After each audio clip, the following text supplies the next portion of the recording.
Yes,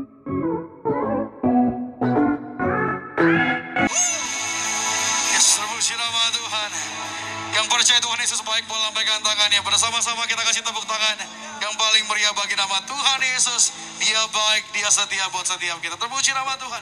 Pada saat malam hari ini kita sangat mengucap syukur, bersuka cita atas kembali kesempatan yang telah Tuhan beri. Kita boleh tersambung dalam ibadah Tiberias Live Streaming. Satu hal kita percaya, kita yang berkumpul punya hati untuk beribadah. Saya percaya bukan suatu kebetulan, tapi karena Tuhan begitu mengasihi kita, Ia telah memilih kita, Ia telah memanggil setiap kita agar setiap kita terima janjinya, yaitu kemenangan dalam hidup setiap kita yang percaya.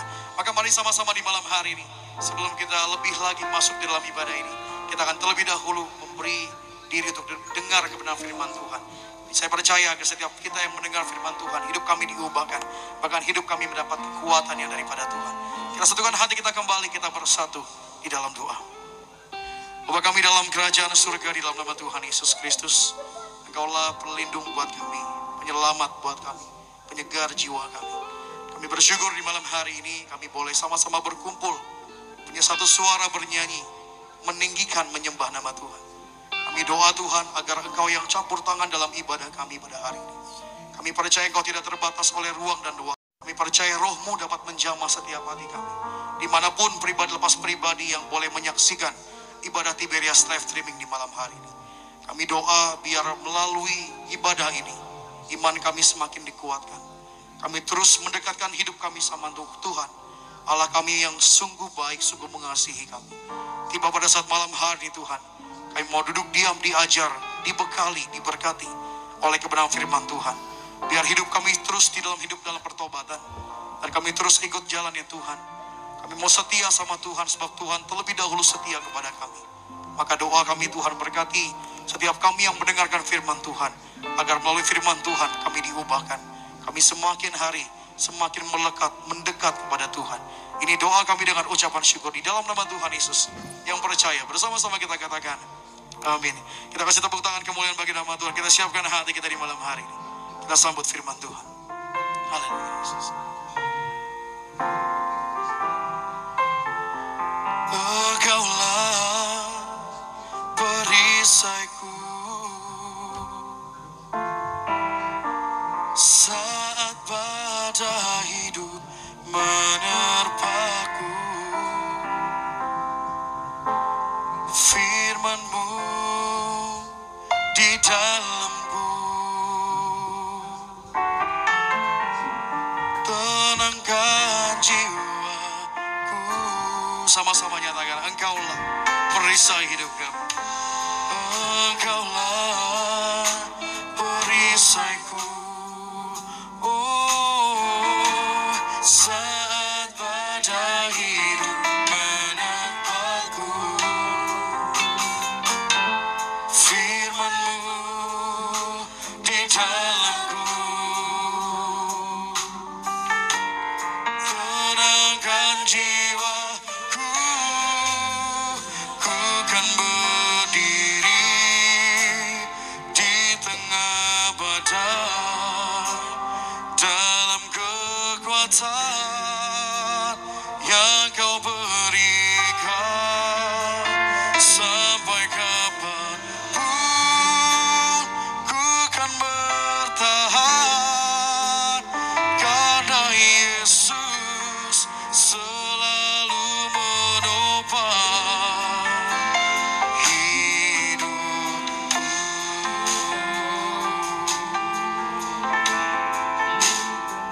Bersama-sama nyatakan, Engkaulah perisaiku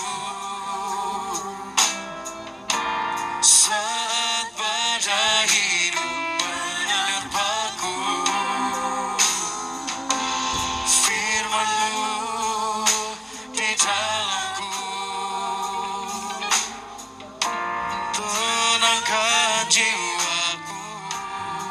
Engkaulah perisai hidup kami. Engkaulah perisaiku saat badai hidup menerpaku.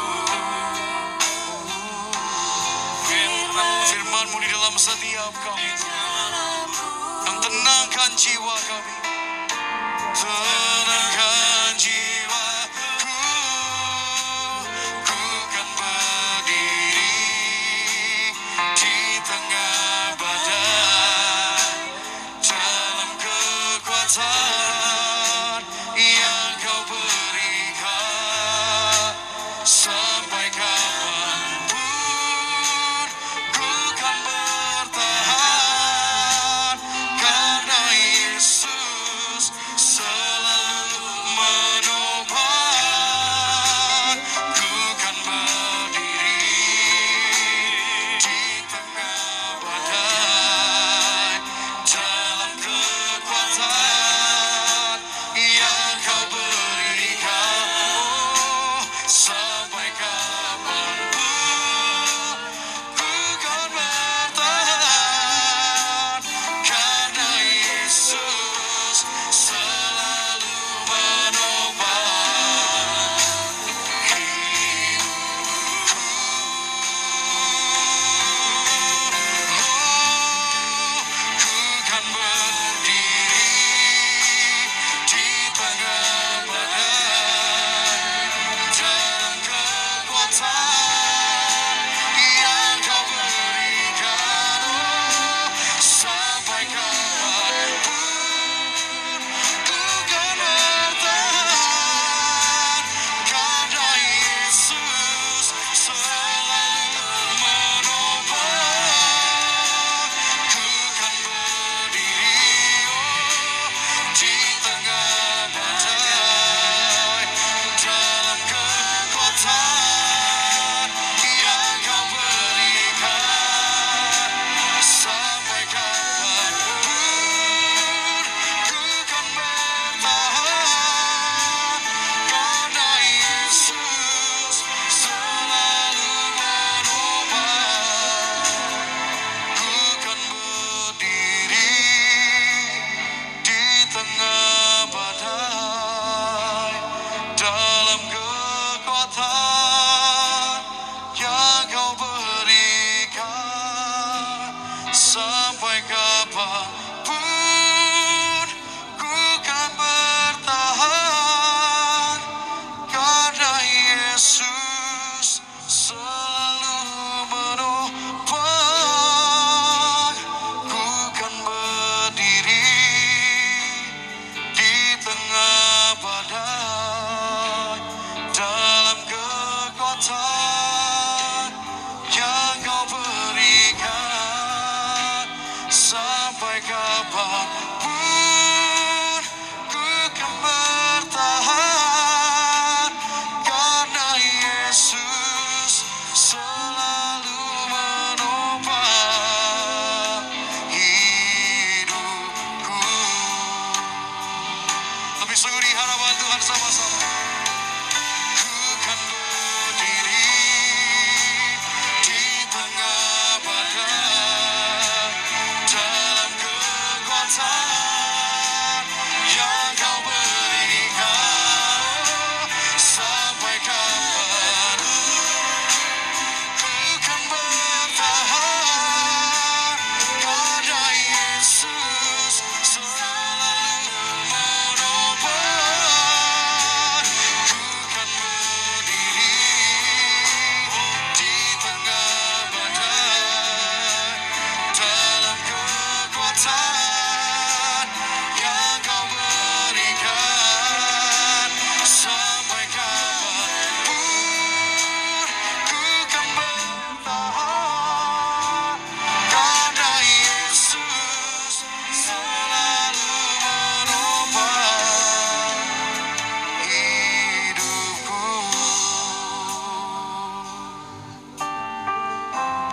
Ku muliakan namamu, Yesus, mulia namamu, Yesus.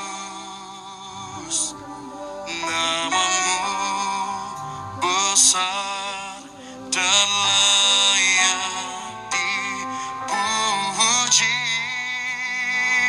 Oh, ku agungkan namamu, Yesus.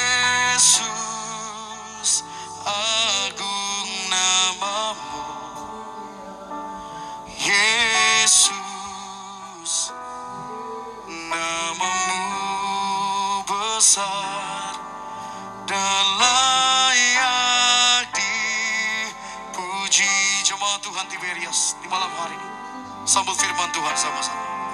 Ku muliakan namamu, panggil namanya Yesus. Mulia namamu Yesus, mulia namamu. Oh Yesus, namamu besar buat kami Tuhan. Namamu besar dan layak dipuji. Oh, ku agungkan, kami agungkan hanya namamu Yesus Tuhan kami. Agung namamu Yesus Tuhan, agung namamu Yesus Tuhan. Yesus, oh, namamu besar dan layak kami puji sampai selama-lamanya.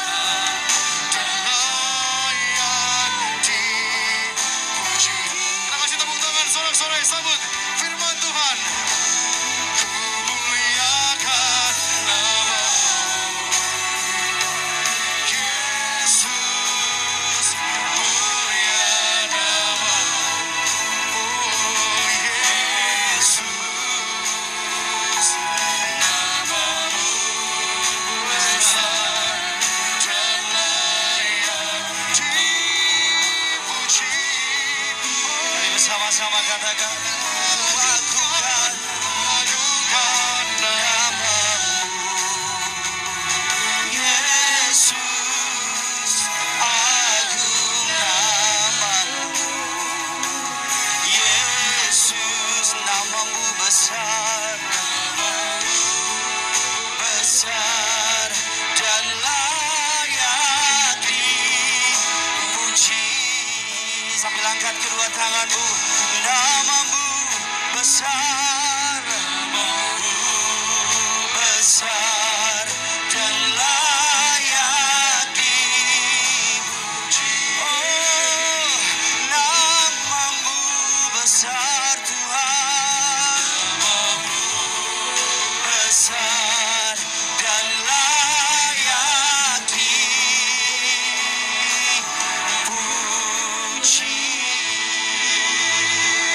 Bersama-sama kita berikan tepuk tangan yang luar biasa bagi Tuhan kita.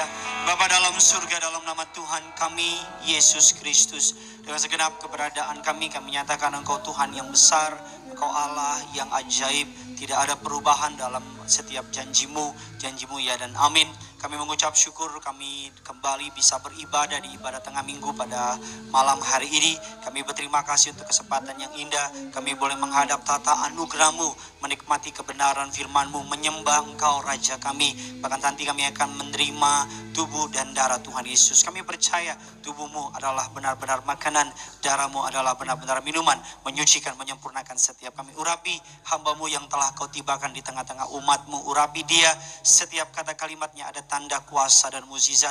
Taruh perkataan-Mu dalam perkataanku, taruh isi hati-Mu dalam hatiku, agar siapapun telinga yang mendengar, setiap keluarga, rumah demi rumah, kamar demi kamar, setiap tempat demi tempat, setiap mereka diberkati Tuhan. Kami menolak segala rancangan jahat, bahkan jaringan yang kami pakai lancar sempurna. Kami berdoa, kami mematahkan setiap kuasa kegelapan, setiap roh yang tidak memuliakan nama Yesus, kami patahkan kuasanya. Allah Roh Kudus yang manis yang lembut, pertama-tama urapi hamba-Mu ini, pakai dia untuk menjadi kemuliaan bagi nama. Lidah bibirnya dikuasai bagi nama Tuhan, bahkan buat firman-Mu menjadi sederhana, agar umat-Mu mengerti. Di dalam nama Tuhan Yesus Kristus, setiap kita yang siap diberkati firman Tuhan, yuk sama-sama dengan bangga kita katakan, kita kasih tepuk tangan yang luar biasa bagi Tuhan kita. Silakan duduk kembali saudara. Haleluya, puji Tuhan. Senang sekali bisa kembali melayani saudara dalam ibadah live streaming tengah minggu tanggal 3 Juni saudara. Sudah tidak terasa, sudah 3 Juni 2020. Terimalah salam dari mimbar ini. Shalom Tiberias. Masih lebih besar suara saya, shalom. Apa kabar semuanya saudara? Luar biasa. Saya belum melihat tangan-tangan yang diberkati Tuhan. Bisa lambaikan tangan saudara. Haleluya. Boleh kasih tepuk tangan yang luar biasa bagi Tuhan kita. Saya dapat laporan dari tim media yang menonton bukan hanya Jakarta dan daerah, tapi sampai ke berbagai macam negara. Tiberias telah menjadi berkat sampai ke seluruh dunia. Saya dengar ada di Amerika ratusan ribu yang menonton. Ada juga di Korea. Ada juga di, saya nggak tahu Korea Utara ada apa enggak, karena ada Kim Jong Un di sana saudara ya. Ada juga di Eropa dan sebagainya. Oleh karena itu salam saya untuk setiap jemaat Tuhan yang menonton dimanapun kau berada. Siapkan catatan saudara. Saya selalu mengencourage jemaat yang saya layani, kepadanya saya dipercaya untuk melayani. Siapkan catatan saudara, siapkan pulpen saudara, bereskan kesibukan saudara, dengar firman Tuhan. Karena saya percaya untuk bertumbuh lebih lebat lagi untuk kemuliaan nama Tuhan.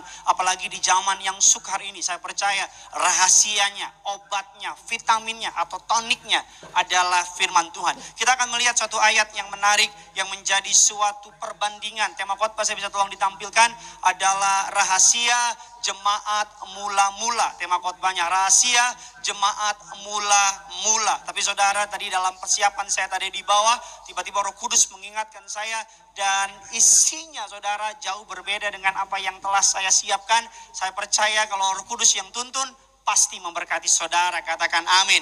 Kita lihat firman Tuhan terambil dari Kisah Rasul 2. Kisah Rasul 2 ayatnya yang ke-41 sampai dengan ayatnya yang ke-47. Kisah jemaat, cara hidup jemaat yang pertama. Kisah Rasul 2, 41 sampai dengan ke-47. Jemaat Tuhan yang sudah di sana, sama-sama dengan saya katakan, saya pasti diberkati. Haleluya. Silakan baca rekan saya Evangelis Nathanael Graneda, Kisah Rasul 2, 41 sampai dengan 47. Silakan. Orang-orang yang menerima perkataannya itu memberi diri dibaptis, dan pada hari itu jumlah mereka bertambah kira-kira 3.000 jiwa. Mereka bertekun dalam pengajaran rasul-rasul dan dalam persekutuan, dan mereka selalu berkumpul untuk memecah-mecah roti dan berdoa. Maka ketakutanlah mereka semua, sedang rasul-rasul itu mengadakan banyak mujizat dan tanda. 44. Dan semua orang yang telah menjadi percaya tetap bersatu. Segala kepunyaan mereka adalah kepunyaan bersama. Dan selalu ada dari mereka yang menjual harta miliknya, lalu membagi-bagikan kepada semua orang sesuai dengan keperluan masing-masing. 46. Dengan bertekun dan dengan sehati, mereka berkumpul tiap-tiap hari dalam bait Allah. Mereka memecah roti di rumah masing-masing secara bergilir, dan makan bersama-sama dengan gembira dan dengan tulus hati. 47 sama-sama sambil memuji Allah. Dan mereka disukai semua orang. Dan tiap-tiap hari Tuhan menambah apa saudara? Jumlah mereka dengan orang yang diselamatkan. Jemaat mula-mula adalah jemaat yang Allah approve. Jemaat mula-mula adalah jemaat yang menjadi prototipe dari yang kerajaan surga mau. Jemaat mula-mula memenuhi berbagai macam syarat, yaitu pertambahan jumlah jemaat yang sangat signifikan. Jemaat mula-mula Alkitab katakan mereka memiliki persamaan. Mereka saling menanggung rasa. Mereka saling mendukung satu dengan yang lain. Bahkan jemaat mula-mula Alkitab katakan mereka bertekun dalam pengajaran rasul-rasul. Mereka memecah-mecah roti. Saya suka di ayat 47 dikatakan, dan sambil memuji Allah, mereka disukai oleh orang banyak. Saya ulang sekali ayat 47. Dan sambil memuji Allah, mereka disukai apa saudara? Disukai oleh semua orang. Saya selalu bilang sama saudara, jangan sampai kegiatan kepercayaanmu, jangan sampai kegiatan agamawimu membuat engkau malah dibenci oleh orang banyak. Jangan sampai karena engkau melakukan kegiatan agamamu, orang memandang saudara sebagai orang yang aneh dan sebagainya. Alkitab mengatakan bisa kok melakukan kegiatan kepercayaan kita. Alkitab yang bilang, bukan saya. Dan mereka disukai oleh apa saudara? Semua orang. Saya mau berkata apa yang menjadi rahasia jemaat mula-mula. Yang pertama saya pelajari terambil dari bahasa Yunani. Yang pertama, jemaat mula-mula menggunakan kata rahasia yang pertama adalah kurios.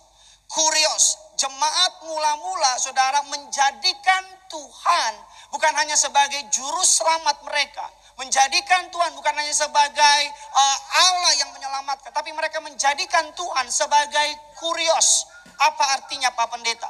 Kurios artinya adalah Tuhan. Kurios artinya adalah master.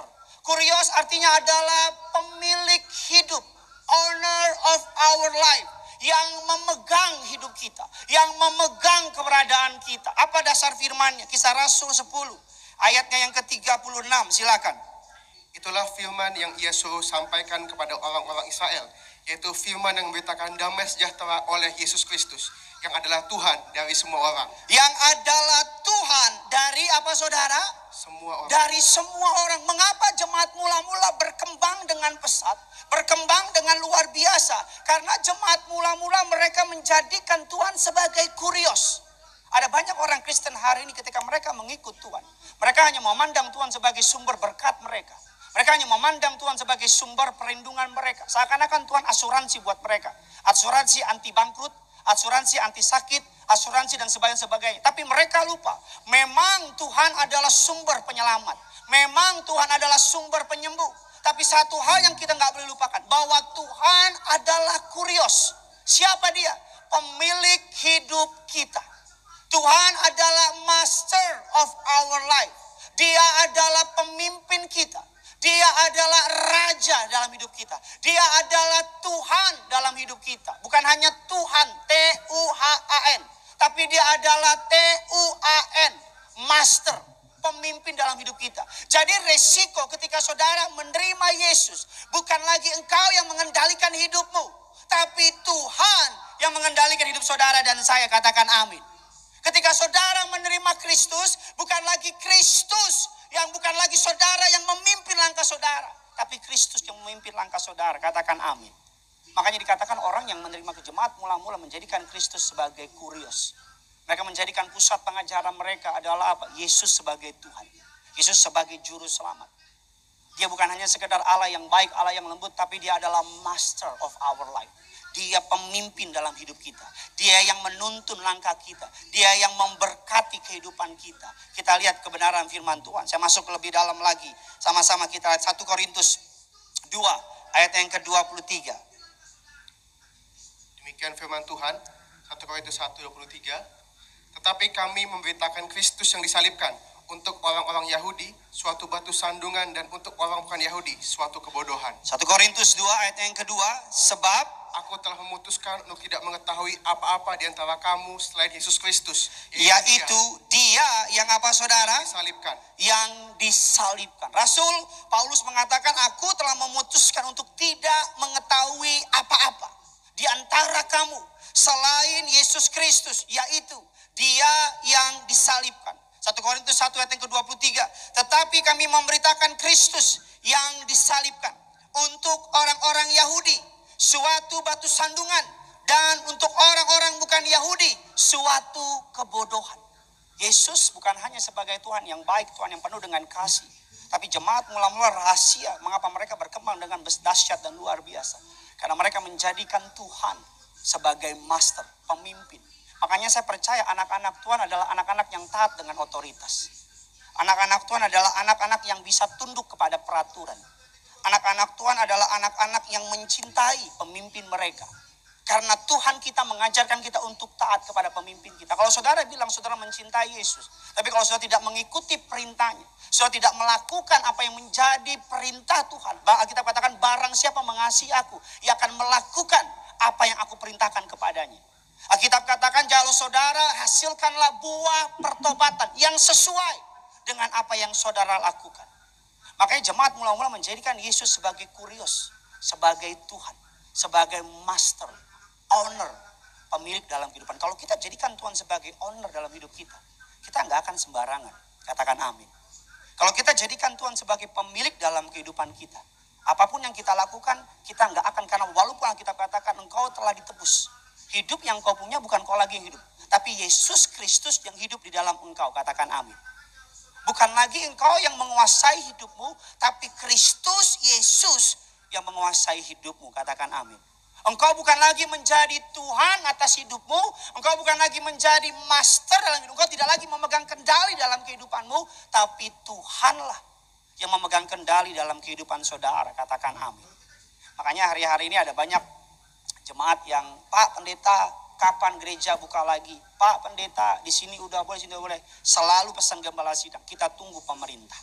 Pemerintah bilang apa, kita jalan. Dan saya mohon dalam hal ini sebagai pendeta saudara, kalau nanti gereja kembali buka, kalau gereja nanti kembali buka saudara, ikuti protokol kesehatan yang disarankan pemerintah.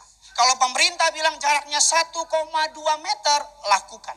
Kalau pemerintah bilang datang ke gereja wajib pakai masker, lakukan. Kalau pemerintah bilang tidak boleh salam-salaman, lakukan.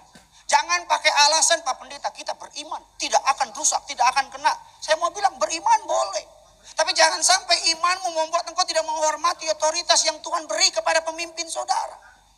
Nanti kan ibadah lagi nih. Nanti kan ya kita doa, saya nggak tahu kapan. PSBB Jakarta diperpanjang apa enggak, saya juga nggak tahu. Kalau tidak diperpanjang mungkin dalam bulan-bulan ini kita akan kembali beribadah. Tapi saya mohon. Ada jemaat DM saya, banyak banget yang DM masuk ke dalam DM saya saudara. Masuk ke dalam WA saya. Yang belum follow, tolong follow. Jangan minta follow back. Pak Pendeta, buka dong Pak Pendeta tanggal 7 Juni. Saya bilang pemerintah belum kasih. Udah nggak apa-apa Pak Pendeta, buka aja. Kan banyak tuh rumah ibadah yang lain buka. Kita buka aja Pak Pendeta, kita harus sama. Saya bilang maaf. Gembala saudara dan saya, kita taat kepada pemerintah, katakan amin. Kalau pemerintah bilang belum boleh buka, kita nggak buka. Tapi kalau pemerintah udah boleh buka, saya mohon. Kalau ada bangku jarak 1,2 meter, nanti ada bangku. Artinya 1 bangku, 2 bangku dikosongin, 1 bangku lagi. 2 bangku dikosongin, 1 bangku lagi. 2 bangku dikosongin, 1 bangku lagi. Jangan lagi saudara bilang, gak deket nih, gak ada persekutuan, tempel bangkunya semua. Itu dia. Saudara yang beriman, kita yang repot. Ya kan, saudara-saudara yang percaya-percaya, kita yang susah. Pak Pendeta, nanti ada altar call enggak? Untuk sementara waktu tidak boleh ada altar call. Tapi kalau saudara mau butuh doakan, kan Tuhan dapat bekerja melalui ruang dan waktu. Katakan amin. Gak ada yang amin nih saudara. Siap ibadah gak nih? Ya amin, gak ada yang jawab ya. Terima kasih ya. Kita berdoa agar segera berlalu acara ini saudara. Ya so, nanti kalau udah mulai ibadah lagi, taati peraturan. Nggak salam-salaman, apalagi cipika-cipiki. Beres itu, selesai. Ya kan? Ya saya sih kita punya iman sih. Yang buruk nggak akan terjadi kepada rumah Tuhan, katakan amin. Tapi jemaat mula-mula menjadikan Tuhan sebagai kurios pemimpin. Menjadikan Tuhan sebagai pemilik dalam hidup kita. Kadang-kadang banyak orang Kristen hanya menjadikan Tuhan sebagai sumber berkat doang. Kadang-kadang banyak orang Kristen ikut Tuhan selama Tuhan jawab doanya. Kadang-kadang banyak orang Kristen ikut Tuhan selama Tuhan sesuai dengan standar yang dia mau. Kadang-kadang banyak orang ikut Tuhan selama Tuhan sesuai dengan apa yang dia pikirkan. Hari-hari ada banyak orang mulai bertanya-tanya. Hari-hari banyak orang mulai ragu apakah Tuhan benar-benar ada apa tidak. Tapi kalau kita sadar Tuhan pemilik hidup kita, Tuhan yang pegang kendali kehidupan kita, saya percaya kok. Saya percaya. Kalau Tuhan pemilik hidup kita, apa yang kita perlukan sebagai pemilik, Tuhan sediakan. Kalau Tuhan saudara jadikan sebagai pemilik perusahaan saudara, saudara jadi manajernya. Kalau perusahaan saudara mengalami kolaps, ownernya akan suntik dana yang baru, katakan amin.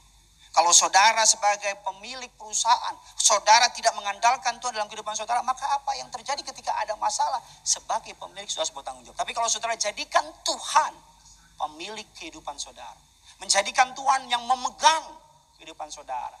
Ibu Gembala, Pak Pariaji, Bapak dan Ibu Pari selalu ngomong sama saya, Tiberias ada bukan karena kuat gagahnya Pariaji, bukan karena kuat gagahnya Darniati. Tiberias ada, berdiri sampai hari ini karena kuat gagahnya Tuhan Yesus, katakan amin. Tiberias ada sampai hari ini bukan karena kuat gagahnya manusia. Ini gereja berdiri bukan karena kemauan manusia. Ada banyak orang punya keinginan mendirikan gereja, bukan hal yang buruk selama itu tulus, silakan.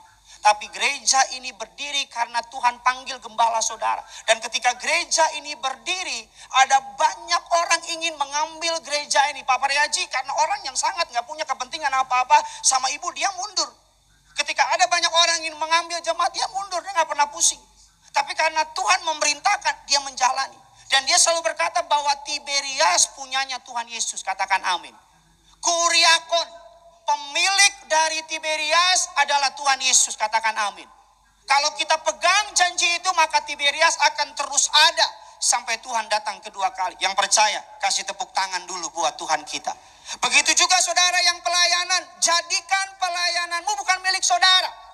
Ketika saudara dipercayakan melayani, biar pelayanan itu saudara jadikan sebagai penghormatanmu kepada pemilik hidupmu. Katakan amin. Ada banyak orang bilang kan Yesus adalah harta terbesar dalam hidupnya. Sebenarnya nggak salah sih artinya. Tapi secara teologi ya sedikit salah. Karena yang menjadi harta terbesar kita bukan Yesus jadi harta terbesar kita. Kita jadi hartanya Tuhan. Karena prinsip harta itu dikuasai, betul apa tidak? Saya punya harta mobil saya di bawah kuasa saya. Saudara, jadi kalau ada bilang Yesus harta terbesar, sebenarnya sih saya paham, nggak salah maksudnya. Tapi secara teologi ya, yang benar adalah Tuhan, kita adalah hartanya Tuhan, katakan amin. Amin. Kita adalah apa saudara? Hartanya Tuhan. Tuhan kepunyaan kita, bukan kita kepunyaan Tuhan. Tuhan kepunyaan kita. Tuhan milik kita. Tuhan menjadi kepunyaan kita. Dia menjadi master. Dia menjadi pemilik atas hidup saudara dan saya. Katakan amin. Yang kedua, kita lihat kebenaran firman Tuhan. Apa yang menjadi rahasia jemaat mula-mula? Yang pertama, jemaat mula-mula memiliki prinsip bahwa kurios. Dia menjadikan Tuhan sebagai master, pemilik hidupnya. Menjadikan Tuhan yang segalanya. Apa buktinya? Ketika Tuhan menjadi segala, apa buktinya? Mereka gak segan-segan menjual hartanya. Apa buktinya? Mereka gak segan-segan. Semua yang mereka miliki diberikan untuk pekerjaan Tuhan. Semua yang mereka miliki, mereka kembalikan untuk pekerjaan Tuhan. Semua yang mereka, kita katakan mereka di antara mereka saling menjual barang mereka. Dan tidak ada yang kekurangan di antara mereka. Katakan amin. Saya mau bilang sama saudara, ketika saudara menjadikan uang saudara milik Tuhan. Dan kemana Tuhan suruh uang saudara untuk beri kepada orang lain. Saya percaya engkau tidak akan pernah kekurangan. Katakan amin. Makanya saudara kalau udah beri buat pekerjaan Tuhan, sudah beri untuk orang lain, jangan banyak tanya. Jangan pusing kemana, udah percaya. Kalau sudah kasih sama Tuhan, Tuhan pasti urus, diberkati berkelimpahan. Katakan amin. Amin saudara. Yang kedua, apa yang menjadi rahasia jemaat mula-mula? Yang pertama adalah kurios. Yang kedua, kita lihat kebenaran firman Tuhan. Jemaat mula-mula, kekuatannya yang kedua adalah memiliki yang namanya prinsip agape. Yaitu kasih. Saudara, kasih persaudaraan. Agape kasih yang paling tinggi. Tapi mereka memiliki kasih yang dari Tuhan diberikan kepada sesama. Yohanes 13, ayatnya yang ke-34. Yohanes 13, ayat yang ke-34 sampai dengan ayat yang ke-35. Silakan. Demikian firman Tuhan, aku memberikan perintah baru kepada kamu, yaitu supaya kamu saling mengasihi. Sama seperti aku telah mengasihi kamu, demikian pula kamu harus saling mengasihi. Dengan demikian semua orang akan tahu bahwa kamu adalah murid-muridku, yaitu jikalau kamu saling mengasihi. Ayat 35 sekali lagi. Dengan demikian semua orang akan tahu bahwa kamu adalah murid-muridku, yaitu jikalau kamu saling mengasihi. Dengan demikian, katakan sama-sama, bilang sama saya, dengan demikian. Apa saudara? Bahwa semua orang akan apa? Akan tahu bahwa kamu adalah apa? Murid-muridku. Jikalau kamu saling apa saudara? Saling mengasihi. Mengasihi. Bahasa surga adalah kasih. Gak bisa enggak. Allah melihat yang kukendaki bukanlah persembahan, tapi adalah hati yang mengasihi. Kata Alkitab mengatakan demikian. Kasih. Makanya jemaat mula-mula seperti saya bilang di awal khotbah saya, mereka membagi-bagikan. Mereka nggak tahan lihat sesama mereka kekurangan. Mereka saling membantu. Jemaat mula-mula mereka menjadikan harta yang mereka miliki bukan sebagai suatu hal yang perlu dipertahankan, tapi mereka beri. Agar di antara mereka tidak ada yang kekurangan. Katakan amin. Saya teringat ketika gereja ini pertama kali berdiri memulai pelayanannya. Ibu Gembala dan Papa Dia cerita sama saya, cari orang-orang, maaf ya sudah istilahnya ya, orang-orang homeless, orang-orang gelandangan. Cari, dikasih pakaian yang bagus, dikasih baju yang bagus, duduk di bangku yang paling depan. Terus begitu, bukan hanya dikasih pakaian yang bagus, bangku yang paling depan, tapi mereka dikasih modal, diajarin. Supaya apa? Supaya ketika terima Yesus, gak lagi miskin. Ketika terima Yesus, gak lagi susah. Ini nih, spirit gereja mula-mula, jemaat mula-mula. Bukan hanya enak di dia, tapi lihat orang-orang susah. Makanya gak heran, karena cari orang susah, asal cari orang susah. Kemarin saya ketemu sama teman-teman pendeta. Dan teman saya cerita, tahun berapa ya? 2001 kalau nggak salah. Pak Paryaji ke Cirebon. Pelayanan dengan beberapa pendeta ke Cirebon. Pak Paryaji ajak teman saya pendeta itu bilang, yuk mau ikut. Teman saya waktu masih 19 tahun. Sampai di Cirebon ikut Pak Paryaji bawa uang di kantongnya. Apa yang dilakukan? Beca. Dicari tukang beca yang banyak. Tukang beca kumpul ratusan. Ya, dan orang itu kasih duit. Pak Paryaji kasih duit ke tukang beca. Sambil kasih duit, Pak Paryaji bilang, you doa. Tanya sama Tuhan. Siapa pemilik kerajaan surga? Ini yang saya mau bilang, kasih. Ketika untuk menyangkut jiwa, hartanya akan diberi. Yang penting jiwa orang itu selamatkan. Katakan amin. Ketika menyangkut jiwa, nggak pusing lagi. Udah nggak itu. Orang kalau cinta Yesus ya, udah bukan pikir lagi untung rugi gitu. Orang kalau udah benar-benar ikut Tuhan, nggak pikir lagi ikut Tuhan untung apa ya. Harusnya kita kalau udah ikut Tuhan sungguh-sungguh, kita bukan berpikir lagi untung rugi. Kita berpikir Tuhan untung nggak punya anak model kayak kita. Amin. Tuhan untung gak punya anak model kayak Gideon. Tuhan untung gak punya anak model yang nonton sambil main game itu di TV. Tuhan untung gak punya saudara. Karena saya teringat. Makanya gembala sidang saudara dan saya diberi gelar martir. Kenapa martir? Korban. Kenapa korban? Ketika mendirikan gereja, saudara 5 tahun pertama persembahan gak ada. Persekutuan doa di beres ministry. Persembahan gak ada. Karena kenapa? Orang pada bilang bodoh.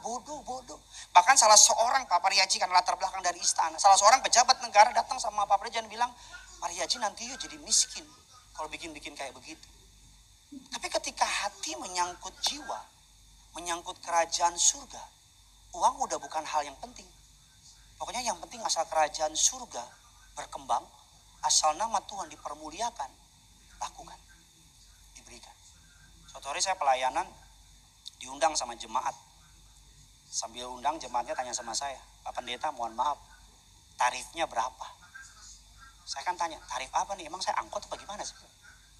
Pak Pendeta tarifnya berapa? Saya bilang tarif. Saya nggak pakai tarif, nggak apa-apa Pak Pendeta sebut aja.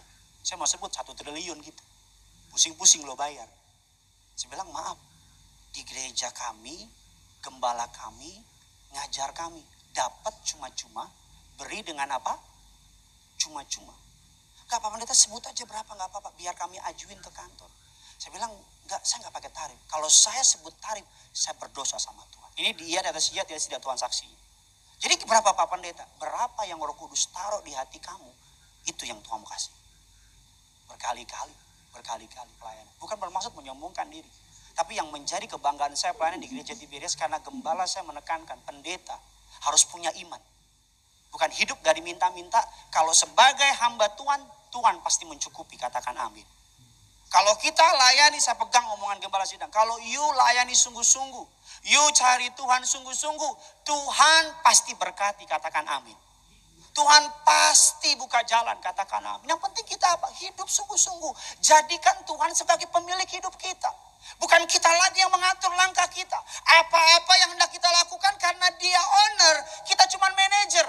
Tanya sama owner, boleh nggak begini? Saya melakukan ini, boleh nggak begini? Karena dia owner, kita cuma manajer. Apa manajer? Pengelola. Pengelola itu tunduk sama owner. Makanya jemaat mula-mula hidup yang mereka hidupi bukan lagi mereka, tapi Kristus. Makanya Paulus bilang, bagiku hidup adalah Kristus, mati adalah apa? Keuntungan. Orang kalau udah terima Yesus sungguh-sungguh, Yesus dalam dia dalam Yesus, dalam hatinya, dalam pikirannya, konsep berpikirnya berubah. Tujuannya bukan lagi cuan. Alkitab katakan, semua dibanding pengenalan akan Kristus aku anggap sampah. Kata Alkitab. Apa yang mau saya bilang sama saudara? Ketika saudara memutuskan terima Yesus, ketika Yesus ada dalam saudara-saudara, dalam Yesus, Roh Kudus menguasai saudara. Cara berpikirmu lagi, bukan cara dunia. Apa-apa yang kau kerjakan, kemarin ada seorang ibu telepon saya. Dia dulu kerjaannya ya suka beli barang-barang hasil tipuan lah. Suka beli barang hasil tipuan. Dan teman lamanya telepon, Bu, beli nih Bu, untung bersih 22 juta. Lumayan lah.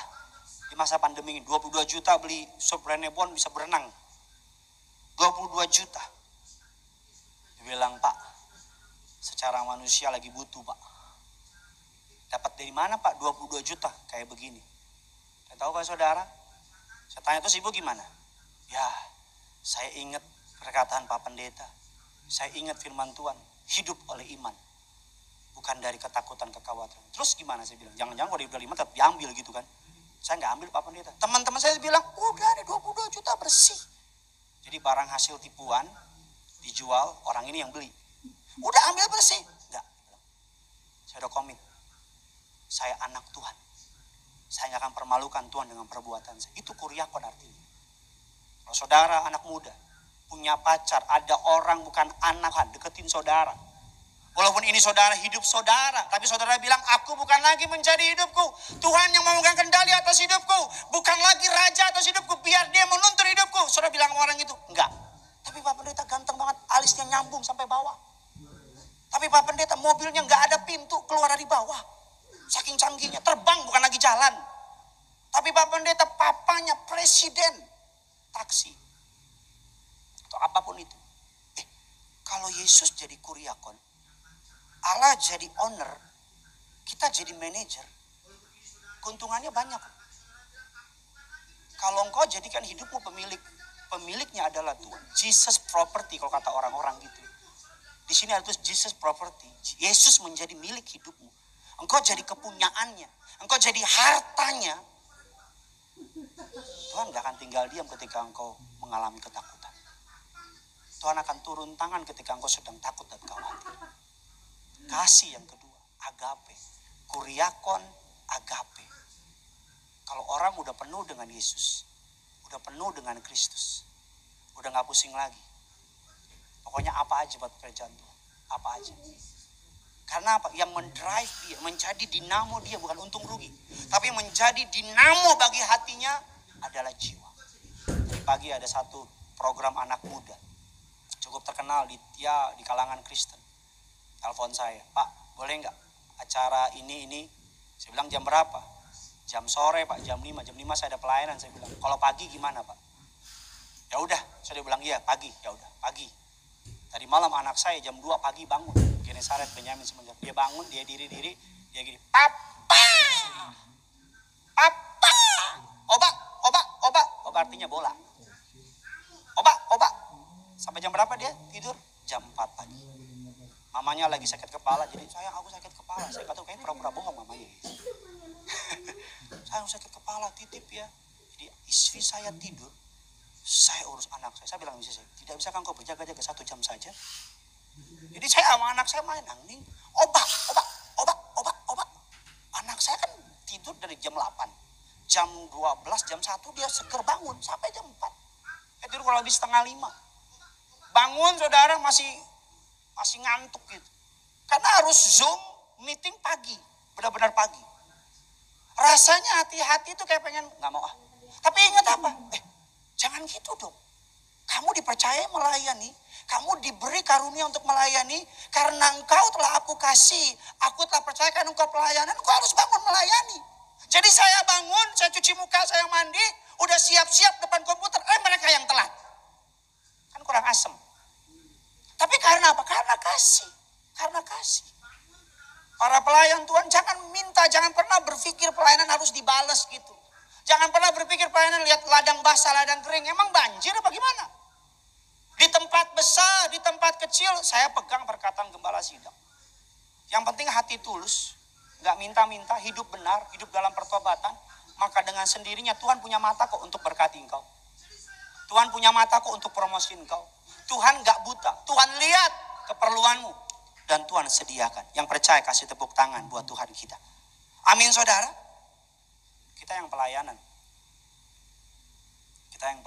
Udahlah. Pokoknya pelayanan yang benar gitu. Jadikan pelayanan sebagai wujud kamsya kita sama Tuhan. Wujud kamsa hamidah. Terima kasih. Mau lihatnya godang sama Tuhan. Bukan pelayanan sebagai unjuk show off. Bukan pelayanan untuk memperkaya diri, apalagi itu. Bukan pelayanan untuk menunjukkan gue paling top. Tapi pelayanan sebagai wujud apa? Kamsya. Terima kasih sama Tuhan. Hari-hari banyak SMA bilang, Pak, mau ini dong Pak, IG live Pak, sama Bapak. Mau dong Pak, Zoom Pak. Tapi maaf Pak, kita nggak bisa kasih persembahan yang banyak. Saya bilang, ya udah nggak apa-apa. Bener Pak? Iya nggak apa-apa. Bener Pak? Iya nggak apa-apa. Bener Pak? Saya bilang sekali ngomong gue matiin. Mereka sampai kaget. Saya senang Pak Pariaji ngajar kita para asisten, para staf. Jangan pernah dasari pelayanan karena uang. Ketika uang menjadi tujuan akhir, maka motivasi menjadi salah. Ketika uang menjadi tujuan akhir, maka motivasi menjadi apa? Menjadi salah. Saya melayani Tuhan kurang lebih dari tahun 2000, saudara. Kurang lebih udah mau 20 tahun pelayanan. Semua pelayan di Tiberias udah semua saya cobain. Kecuali apa? Pemain musik. Karena saya nggak bisa main musik. Guru sekolah minggu pernah. Berapa lama? 3 bulan. Karena kenapa? Ketua sekolah minggunya banyak laporan. Anak-anak sekolah minggu pada ketakutan. Apalagi usher di depan udah pernah. Zaman-zaman dulu tim Tiberias masih kertas, saudara. Kita lipet-lipet dulu, main-main. Saudara. Apalagi udah banyak. Choir, aduh minta ampun. Dari choir di tempat yang gede sampai tepat di pemakaman. Jemaatnya banyak. Choir berapa orang? 1, saya sendiri. Di mana? Depan peti mayat. Nyanyi bersama. Itu mayat di hati saya gitu. Saya mau bilang apa? Tuhan yang saya layani setia kok. Tuhan yang saya layani gak pernah berhutang. Tuhan yang saya layani dia tahu. Dia tahu. Tugas saya apa? Jaga hati saya. Jaga tangan saya, jaga mulut saya. Makanya mama saya ngajar. Kalau udah beri buat Tuhan, jangan itu. Kalau udah kasih buat Tuhan, jangan itu. Jangan pernah itu. Bukan udah lama pelayanan. Nah itu salah. Itu salah. Suatu hari karena saya anak paling bontot, saya kasih mama saya sekian duit. Saudara. Ya dia kan pendoa saya. Dia yang nopang saya. Jadi saya kasih, dia seneng banget. Dia, kamu ada enggak? Saya bilang, ada kok Ma. Ada enggak? Ada kok Ma. Bener nih? Iya bener. Kalau enggak ada, udah Ma ambil daripada berubah pikiran. Jadi mama saya ambil. Terus beberapa minggu kemudian, mama saya telepon. Terus telepon ngomong gini, Bontot, mama bagi duit dong. Saya kaget. Saya bilang, Ma, uang yang Bontot kasih berapa waktu yang lalu kemana? Terus mama saya bilang, udah, Bontot mau bagi duit. Saya kan mau tahu gitu. Saya kan kasih cukup banyak, berapa juta dolar gitu. Ya kan? Saya bilang, Ma, uang yang Bontot kasih waktu kemana? Wah udah, Bontot, mama ada nggak? Terus saya kan pengen tahu gitu. Ma, kemana uangnya? Terus mungkin karena cara nanya saya nyinggung dia. Jadi dia cukup naik dan dia bilang gini. Uang yang Bontot kasih, mama kasih ke tetangga yang susah. Mama kasih ke saudara yang gak punya duit. Mama sumbang sama si ini. Sampai mama gak ada uang karena mama kasih ke mereka. Makanya mama minta sama kamu. Tapi kalau kamu begini caranya, mama gak jadi minta. Mama minta sama abang-abang kamu aja deh. Saya bilang jangan Ma. Karena saya tahu kalau dia minta sama abang-abang saya, berarti dia doa buat abang-abang saya, bukan buat saya. Ya kan saudara? Jadi saya jadi sadar. Terus mama saya bilang, kalau kamu memberi sama orang, jangan ungkit-ungkit. Kalau kamu kasih sama Tuhan, jangan ungkit-ungkit. Kalau kamu berbuat baik sama orang-orang, lupain. Masalah dibalas, nggak dibalas, Tuhan pasti balas. Katakan amin. Masalah orang itu lupa atau ingat, Tuhan nggak pernah lupa. Katakan amin. Amin saudara. Jadi saya udah, ayo mah, kemana? Ke swalayan. Ngapain? Belanja bulanan. Padahal pasti tengah minggu. Karena mama saya ngajar. Kalau udah baik sama orang, kasih sama orang, tolong sama orang. Mama saya orangnya bukan baik lagi, tapi baik banget. Dia kalau dapat duit, di otaknya dia tuh saudaranya lah, tetangganya lah, tukang jahitnya lah, si inilah, dikasihin. Tapi ya itu dia. Ketika kami 6 bersaudara, mama urus kami berenam. Adalah anak saudara tinggal di rumah, udah kita 6 susah, tambah lagi 1. Ketika kami lagi mau bayar kuliah, ada saudara, anaknya kecelakaan. Kami uang kuliah kurang, uang kuliah kita dipakai buat kasih orang. Sampai mama saya bilang, Bontot, kasihan itu orang hidup dan mati. Kamu kan nanti kalau nggak lulus nggak mati. Saya bilang, mati juga mah kalau nggak lulus. Dikasih. Hal yang sama saya temui dari pelayanan Gembala Sidang Saudara dan saya. Uang yang gereja yang Tuhan beri, persembahan yang gereja kumpulkan, semua untuk perkembangan gereja. Bapak Aryaji kalau dapat persembahan kasih sama orang-orang, gak pernah pusing. Makanya orang yang tangannya memberi ya, memberi gitu, orang yang murah hati gitu, gak akan pernah jatuh miskin. Katakan amin. Orang yang punya hati nih, memberi bukan gak harus kaya. Ketika engkau lagi kekurangan tapi engkau bisa memberi, punya hati yang murah hati gitu, percayalah, engkau akan dipercaya oleh Tuhan untuk mengelola berkat yang lebih besar. Kasih tepuk tangan buat Tuhan kita. Yang ketiga, yang terakhir, tim musik boleh maju ke depan. Udah diangkat papannya. Di sini kayak lalang tinju sudah, tiap hari angkat papan gitu saudara. Bercanda. Yang ketiga, yang terakhir, saudara, mungkin berapa minggu lagi kita akan kembali, saya nggak tahu. Tapi kalau pemerintah sudah izinkan boleh kembali beribadah, pokoknya patokannya pemerintah. Kalau pemerintah udah bilang yes, udah boleh ibadah, saya mohon. Peraturan-peraturan yang ditetapkan oleh gereja lakukan. Apa sih peraturannya Pak Pendeta? Bangkunya nanti akan mulai dibatas-batasi. Bukan kita nggak beriman loh, justru kita beriman. Beriman itu kan punya hikmat. Saudara, nanti masuk gereja pakai masker. Pak Pendeta, kalau masuk gereja nggak pakai masker gimana? Nggak boleh masuk. Tapi kamu gini-gini, mohon maaf, nggak boleh. Nanti sekolah minggu akan tetap live streaming. Karena kenapa? Pemerintah yang suruh. Sekolah minggu, anak kecil kalau bisa ikut live streaming. Live streaming tetap ada, tenang tetap ada. Orang-orang tua disarankan. Mama mertua saya, sama mama-mama yang lain saya nggak kenal, saya suruh untuk ibadah di rumah. Loh kenapa? Kita bukan berarti nggak punya iman, tapi lebih baik di rumah aja. Ada live streaming kok, ada live streaming. Jangan ketemu orang karena udah apa kabar, peluk-pelukan gitu. Jangan. Pulang, ibadah, pulang. Ibadah, pulang. Demikian seterusnya. Yang ketiga, yang terakhir, apa rahasia jemaat mula-mula? Yang pertama adalah kuriakon, menjadikan Tuhan sebagai pemilik. Bukan sebagai pemberi berkat, tapi pemilik. Yang kedua adalah agape, yang kasih persaudaraan, kasih yang memberkati. Kita telah dikasih oleh Tuhan, maka kita harus mengasihi orang sesama kita. Efesus 5 ayatnya yang ke-51, ayat yang ke-11. Efesus 5 ayat yang ke-11, silakan. Janganlah turut mengambil bagian dalam perbuatan-perbuatan kegelapan yang tidak berbuahkan apa-apa, tetapi sebaliknya telanjangilah perbuatan-perbuatan itu. Matius 9 ayat yang ke-23. Matius 9 ayat yang ke-13. Jadi pergilah dan pelajarilah arti firman ini. Yang kukehendaki ialah belas kasihan dan bukan persembahan. Karena aku datang bukan untuk memanggil orang benar, melainkan orang berdosa. Kisah Rasul 2, 42 sampai 4 ke 47, silakan. Mereka bertekun dalam pengajaran rasul-rasul dan dalam persekutuan. Dan mereka selalu berkumpul untuk memecahkan roti dan berdoa. Ayat 47, sambil memuji Allah. Dan mereka disukai semua orang. Dan tiap-tiap hari Tuhan menambahkan jumlah mereka dengan orang yang diselamatkan. Mereka bertekun dalam pengajaran rasul-rasul dan dalam persekutuan. Dan mereka selalu berkumpul untuk memecah roti dan berdoa. Berkumpul untuk memecah roti dan berdoa. Bertekun dalam pengajaran rasul-rasul. Saya percaya rahasia pertumbuhan iman, rahasia pertumbuhan rohani kita adalah firman Tuhan. Gak lain gak bukan. Saya percaya ibadah seminggu cuma 2 jam gak cukup. Kalau kita mengandalkan pertumbuhan iman kita dengan hanya ibadah tiap minggu cuma 2 jam gak cukup. Karena saudara dan saya perlu punya hubungan pribadi, perlu punya pembacaan firman Tuhan pribadi lepas pribadi.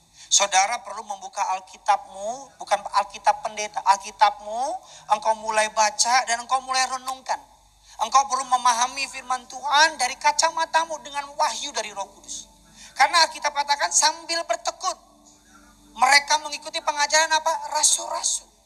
Artinya apa? Bahwa jemaat mula-mula hidup mereka, pertumbuhan mereka, karena mereka bertekun kepada firman. Gak bisa enggak. Saya ngucap syukur pandemi ini membuat saya lebih punya banyak waktu untuk kotak-katik Alkitab.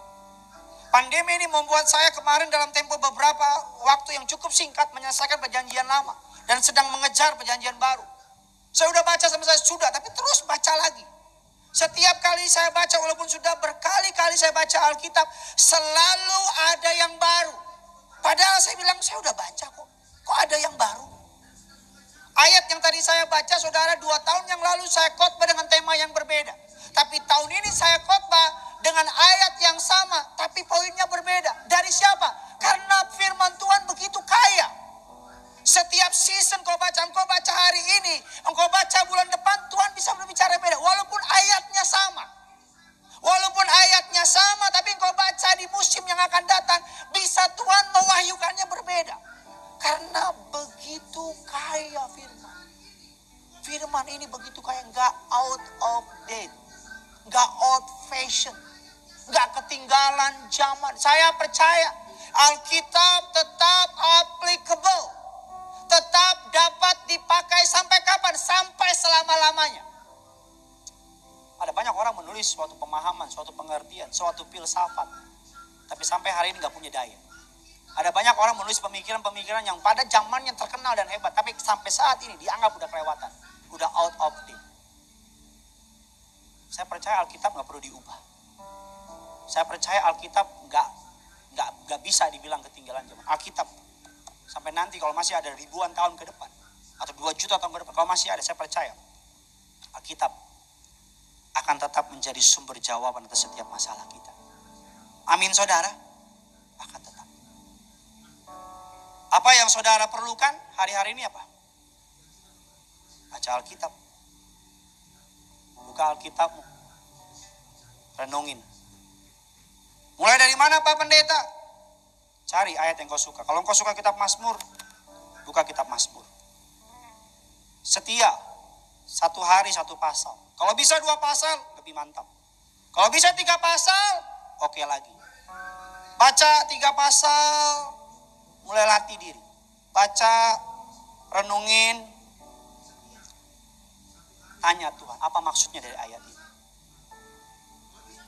Habis itu masuk dalam doa, kita katakan memecah-mecah roti. Bicara apa? Perjamuan kudus. Terima tubuh dan darah Yesus. Dulu saudara kan bisa beralasan, ya Pak Pendeta perjamuannya habis. Pandemi ini mengajarkan kita apa? Bahwa saudara bisa potong roti kecil-kecil. Saudara bisa ambil sirup. Yang penting iman. Percaya bukan sebagai lambang, tapi benar-benar tubuh, benar-benar darah. Dan atas anugerah Tuhan saya percaya gereja Tiberias adalah gereja yang memang tidak sempurna, tapi saya percaya memenuhi berbagai macam poin-poin yang mengatakan bahwa gereja Tiberias, jemaatnya mengikuti jemaat mula-mula, katakan amin. Makanya saya mau bilang, ayo apa Pak Pendeta? Nanti sampai di rumah atau di rumah habis ini ibadah, sebelum tidur buka Alkitab. Baca. Bilang Roh Kudus yang manis, wahyukan aku firman. Ada banyak orang loh. Baca soal laporan keuangan ngerti. Ada banyak orang loh baca filsafat ngerti. Pinter. Tapi dengan baca Alkitab gak ngerti-ngerti dia. Karena apa? Belum diilhami Roh Kudus. Saya doa. Ketika saudara dan saya merenungkan firman, sungguh-sungguh cari Tuhan, menjadikan Tuhan sebagai owner of our life, master, pemilik hidup kita. Hidup dalam kasih-Nya, menjadi berkat. Minta sama Tuhan, pakai aku untuk menjadi berkat. Libatkan aku dalam rencana-Mu yang indah dan besar. Yang ketiga, yang terakhir, koinonia, persekutuan. Saling menguatkan satu dengan yang lain. Saling membackup, saling mendukung, saling mendoakan. Saya mohon para jemaat Tuhan yang menonton ini, sebelum tidur ambil waktu untuk doakan apa? Gembalamu. Gak mudah jadi gembala di akhir zaman ini. Angkat tanganmu, doa, nanti Tuhan berkati Pak Pariaji, Tuhan berkati Ibu Darniati. Berdoa untuk para pendeta. Mereka adalah frontline, mereka barisan terdepan. Doa buat gereja. Kalau saudara tahu ada temanmu anak Tuhan yang sedang mengalami masa sukar, jangan diomongin, ambil waktu doa buat dia. Kalau saudara tahu teman saudara ada masalah sulit, ambil waktu, kalau bisa telepon, apa kabar? Kalau dia nggak mau ngomong, saya doa buat kamu. Persekutuan. Ambil waktu. Para pengerja, para pelayan Tuhan, ayo. Dikit lagi gereja mungkin akan buka. Ambil waktu. Akan ambil waktu doa. Tuhan Yesus, agar nanti ketika ada new normal ibadah bisa kembali berada, kami doa. Agar tidak ada satupun jemaat yang terpapar COVID-19. Agar siapapun yang datang semua mengalami mukjizat dan sukacita. Kami berdoa, gereja adalah tempat Roh Kudus, tempat Tuhan bersemayam. Artinya siapapun yang datang mengalami kelegaan, kelepasan, mukjizat dari Allah. Kami doa agar gereja justru di masa ini bangkit lebih hebat dari sebelumnya.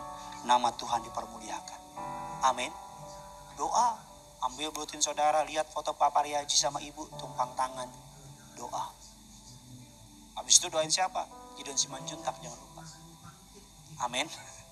Doa untuk para pendeta. Doa untuk bangsa negara. Ketika anak-anak Tuhan bersatu berdoa, tidak ada yang perkara yang mustahil. Tutup Alkitab kita. Kita kasih tepuk tangan yang luar biasa bagi Tuhan kita. Bapa dalam surga, dalam nama Tuhan Yesus, meteraikan firman-Mu bertumbuh, berakar, berbuah. Terima kasih untuk pemakaian-Mu dalam pelayanan kami. Tuhan berkati firman-Mu jatuh ke hati yang subur, berbuah, bertumbuh, berakar, 10, 30, 60, bahkan 100 kali ganda. Nama Yesus yang dipermuliakan. Kami akan memberi persembahan ucapan syukur kami. Berapapun persembahan umat-Mu Tuhan yang balas.